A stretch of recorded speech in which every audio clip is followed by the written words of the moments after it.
मोदी जी कैसे लगते हैं? राजनीति में आने के बाद सबसे डर लगता है और कोई कुछ भी बोल देना उसको बोलने का मन नहीं करता। उसका अपना मन है, जाने दो, उसको बोलने दो।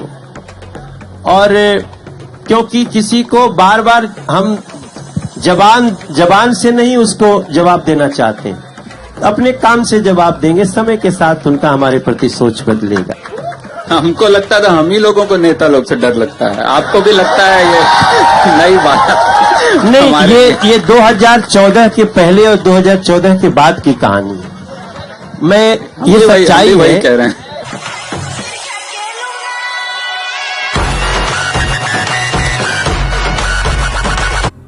पुल तो बनवाते हैं श्री राम, आप कहोगे तो और बड़ी बड़ी पुल बनेगी, पहाड़ों में भी पुल बन जाएगा। वही कुछ है जो आकर लंका चला गया।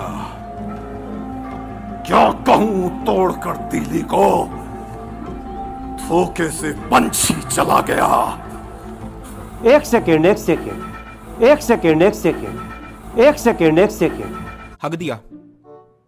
हक दिया। वो जो बंदर आया था लंका जला के चला गया। वो जो बंदर आया था वो लंका जला के चला गया। मुझे घोर आश्चर्य हो रहा है। वो तो हमारी टीम का एक छोटा सा बंदर है। क्या बोला तूने? गजब बेइज्जती। देश की जीडीपी पिछले 2 दशक में सबसे कम है ग्रोथ रेट। अरे बाप रे, ये तो धोती खोल रहा है। अगर नोटबंदी, एक्चुअली वो नोटबंदी तो थी नहीं। क्या था फिर? नोट बदली था। उसी को तो नोटबंदी कहते हैं कि जो नोट है वो नहीं चलेंगे, लेकिन उसको दे दीजिए, दूसरे मिल जाएंगे। बाद दूसरे मिल जाएंगे। हाँ, तो ये नोट बदली था। नोटबंदी तो इसको गलत ढंग से कह दिया गया। नोटबंदी परफेक्ट वर्ड नहीं है उस अभियान के लिए। नोट बदली अभियान था। नोट बदली। इस प्रकार की बचकाना बातें किसी के गले नहीं उतरती, लोग मजाक उड़ाते हैं। आप ये कह रहे हैं कि नरेंद्र मोदी सरकार की ये जो सुविचारित और प्रख्यात सुप्रचारित कल्याणकारी योजनाएं हैं, इनका पैसा नोटबंदी के पैसे से आया? उससे बहुत फायदा हुआ है। कोई अर्थशास्त्री नहीं बता पा रहा है क्या फायदा हुआ। वो अर्थशास्त्री को छोड़िए, मनोज तिवारी अर्थशास्त्री को सुनिए। मस्त जोक मारा रे, ये हंस रहे हलकट हंस। लेकिन आज एक सबसे बड़ी जो चोट पहुंची है आतंकवाद पे जी, क्या उसको ये देश के अर्थशास्त्री लोग नहीं देखेंगे? नोटबंदी से आतंकवाद को चोट पहुंची है, भयानक चोट ये कहा गया था। लेकिन उसके बाद के जो आंकड़े आते हैं वो इस चीज की पुष्टि नहीं करते हैं। पर देश का रिजर्व बैंक तो कहता है कि 99.8%, एक मोटा मोटा आंकड़ा, उतनी करेंसी वापस आ गई। 99.8% में 0.2% बचा ना, वो सारे पैसे से आतंकवाद हो रहा था। 0.2% का आंकड़ा तो देखिए कितना होता है। आइए आपको सीधे लिए चलते हैं मनोज तिवारी। इस वक्त हमारे साथ जुड़ रहे हैं सांसद भारतीय जनता पार्टी के। देवेंद्र फडणवीस को बहुत बधाई, क्योंकि वो क्लियर मेजॉरिटी में बहुत आगे हैं और महाराष्ट्र में भारतीय जनता पार्टी और साथ ही शिवसेना की बहुत अच्छी परफॉर्मेंस है। सीधे सीधे एक प्रश्न करता हूँ। आपका एक बयान मैंने सुना, कल मैं ट्विटर पुराना खोज रहा था तो भाई साहब का एक बहुत शानदार बयान आया, और कलाकार ईमानदार आदमी होता है तो ईमानदारी से बोलता भी है। जब आपने सपा से चुनाव लड़ा तो बयान दिया बड़ा कि जिस शिवसेना और ठाकरे ने पूर्वांचल के लोगों को मारकर भगाया, उसी से भारतीय जनता पार्टी ने हाथ मिलाया। ऐसे नेताओं को मुंह की खानी चाहिए। यूपी और बिहार में वोट मांगते हुए भारतीय जनता पार्टी को शर्म आनी चाहिए। बात तो आपने बिल्कुल सही कही, पर अब आपकी राजनीतिक स्थिति वैसी नहीं रही। नहीं, पर अब आपकी राजनीतिक, मेरे को पूरा होने दो भाई। आप एक गलत स्टेटमेंट कोट कर रहे हैं। हाँ।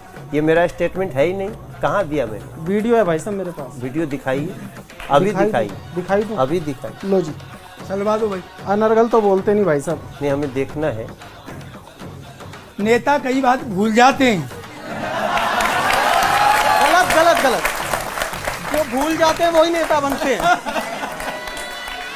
यहाँ पे सारे गंदे लोगों का हमारे यहाँ राजनीति में राज है, जो जानते ही नहीं कि जनता की दिक्कत क्या है, भाषा का सम्मान क्या है, पूर्वांचल के लोगों को अपने ही देश में मारा जाता है, शिवसेना मारती है, राज ठाकरे मारती है, भारतीय जनता पार्टी उनके साथ उनका समर्थन करके शिवसेना का और आके हमसे वोट मांगती है। ऐसी भारतीय जनता पार्टी को उत्तर प्रदेश बिहार में वोट मांगने का अधिकार है क्या? मनोज तिवारी को पहली बार महसूस हो रहा है कि जिस जनता ने हमको आसमान पे बिठाया है, मैंने उस जनता के लिए पहली बार कुछ अच्छा किया है। और शर्म आनी चाहिए ऐसे नेताओं को जो मनोज तिवारी से हाँ आप देखते रहिए, हम तो आप अच्छा दिखा रहे हैं और हम आशा करते हैं अभी ज्यादा बोला नहीं जा रहा है हमसे, क्या बोल सकते इस समय? तो जरा संभल के।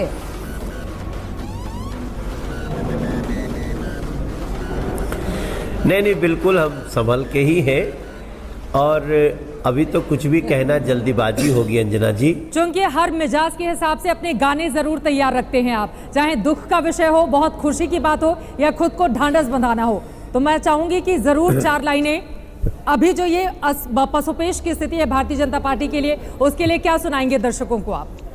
चपले चपल मार ले बिया मुहुआ उनकर लाल ए मजे छेदी का मजाक कर रहे चाघा ई छेदिया ना घाव लगला मजाक करत रहे।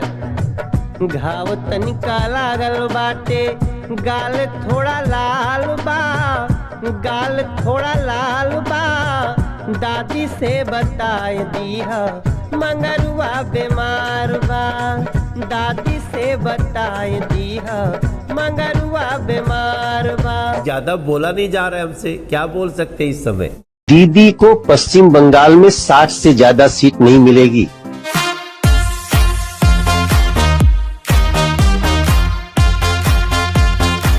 क्या मुद्दा है आपका? सिर्फ मोदी ही मुद्दा है कि कुछ समझें अपने स्थानीय इलाके की क्या समस्याएं हैं, कैसे समाधान पाएंगे उनका? जो हमारे लोगों की परेशानी है महंगाई से, भ्रष्टाचार, उसको कैसे हम दूर करें? हमको तो ऐसा पॉलिसी मेकर देना पड़ेगा देश को जो पॉलिसी मेकर। तो आप भी तो चुने जाएंगे, आपकी क्या सोच है इन सब चीजों पे? कुछ सोच है?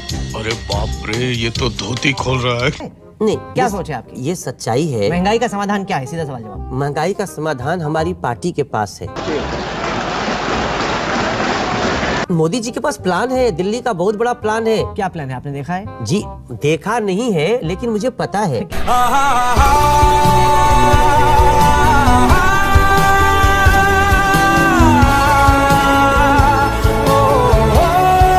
मैं गया था अपने लाइन में, जब लोग लगे थे तो मैं सोचूं क्या कहूँ तो ये सब खुश होंगे, तो मैंने कहा कि देशभक्त है कतार में।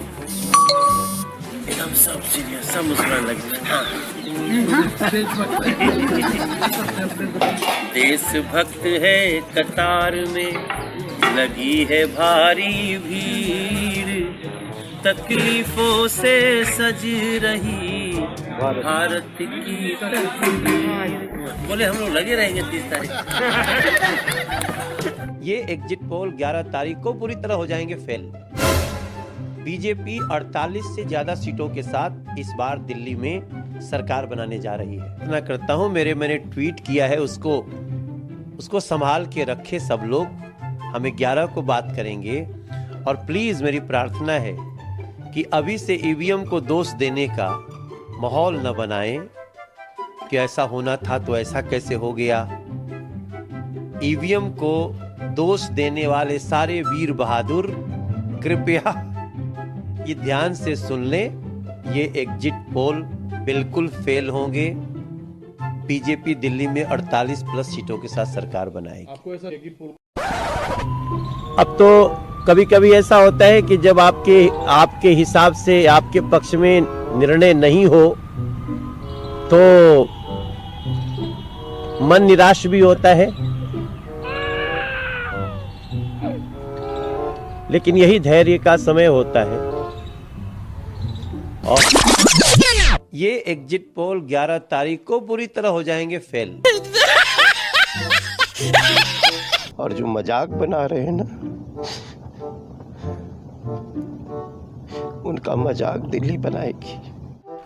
आपके स्कूल का इंतजाम कर दिया, आपके पानी का इंतजाम कर दिया, आपके दवा दारू का इंतजाम कर दिया, दवा दारू का इंतजाम कर दिया। बेबी बियर पी के नाचे लगली झुमक झुमक झुम, दारू का नहीं दवा का। वो एक आदमी खुश हो गया बड़ा।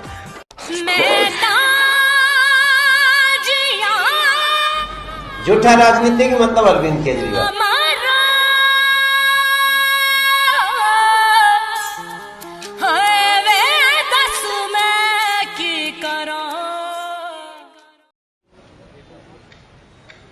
गाने का प्रोग्राम है क्या? आपको इतना भी नहीं पता यहाँ क्या हो रहा है? ये 2 करोड़ का सीसीटीवी लगने जरा, आप पूरे जरा गाना गा दीजिए। चलिए आप नीचे बैठिए, चलिए आप मन से नीचे जाइए, इन पे कार्रवाई करो, ठीक है? इसको बिल्कुल नहीं क्षमा किया जाना चाहिए। जब इतने इनको पता नहीं है कि सांसद से कैसे बात करते हैं तो छात्रों से कैसे बात करेंगी। चलो आप जाके बैठो नीचे। चलिए मनोज जी, आखिरी सवाल जाते जाते पूछता हूँ, एक 1 लाइनर जवाब चाहूंगा आपसे। अगर हम करें तो करें क्या, बोले तो बोले क्या? ज्यादा बोला नहीं जा रहा है हमसे, क्या बोल सकते इस समय? तुमसे ना हो पाएगा, हमें तुम्हारे लक्षण बिल्कुल ठीक नहीं लग रहा है, तुमसे ना हो